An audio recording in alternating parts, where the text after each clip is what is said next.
Le bois remplacera-t-il bientôt l'acier ou le béton dans les constructions? Des chercheurs y croient et misent notamment sur le peuplier. La France en est le premier producteur européen. Et vous allez le voir, cette variété peut être très robuste. Un geste pour la terre, signé Sophie Piard et Olivier Palomino. Le peuplier et sa silhouette élancée, il pousse un peu partout en France et rapidement.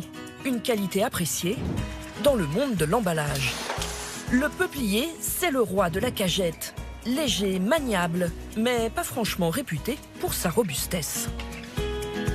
C'est pas solide. Vous voyez, ça casse facilement. C'est solide si on veut. Pas trop. Et pourtant, une entreprise a une idée folle. Utiliser ce peuplier à la place de l'acier pour construire des immeubles.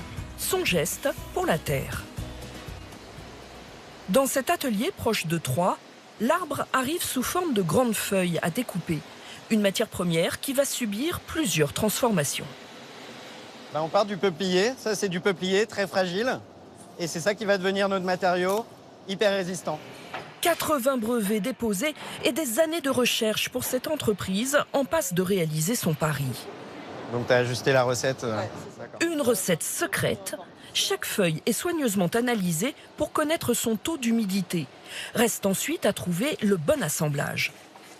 On prend nos plaquages, on les empile et on vient faire un millefeuille qui va être transformé en notre produit de construction. À la fin, on obtient ces planches de haute performance mécanique où on reconnaît l'ensemble des plis que vous avez pu voir ici.